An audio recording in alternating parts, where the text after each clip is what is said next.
depuis le G20, il y a quelques heures, affirmé qu'il y a quelques heures qu'il souhaitait bâtir une relation d'avenir avec l'Algérie. Elle est où votre ligne à vous? Qu'est-ce qu'il faut faire? Moi, je suis depuis toujours pour la réconciliation entre la France et l'Algérie, qui ne s'est pas faite. Elle aurait dû se faire en 1962, comme les Allemands et les Français l'ont fait après la Deuxième Guerre mondiale, malgré les atrocités de la Deuxième Guerre mondiale. On a raté le coche à cette époque, on aurait pu le faire.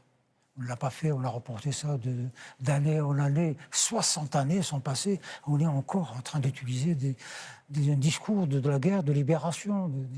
Tout est ultra secret, tout est caché, tout est... Vous disiez tout à l'heure que vous vous êtes entretenu avec le président de la République. Est-ce que depuis votre libération, vous êtes entretenu avec l'ancien ministre de l'Intérieur, Bruno Retailleau? On va se voir, probablement, dans les jours qui viennent. Oui, on s'est téléphoné, c'est mon ami, on s'est téléphoné.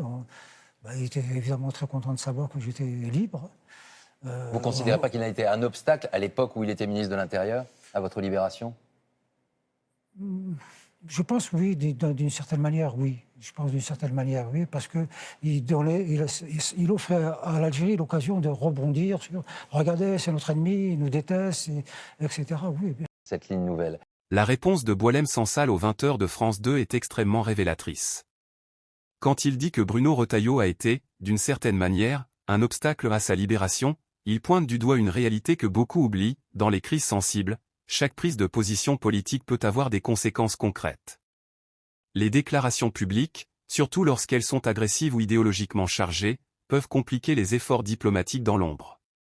Ce que Sansal dit, en filigrane, c'est que certaines postures politiques, même présentées comme du soutien, finissent parfois par fermer des portes plutôt que d'en ouvrir. Cela rappelle une chose, la diplomatie n'est pas un plateau télé.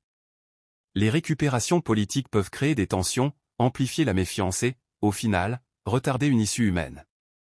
C'est un message important, la dignité d'un homme ne devrait jamais servir de marchepied à des calculs politiques. Ce que Sansal a vécu mérite du respect, de la nuance et du silence utile plutôt que du bruit stérile astérisque.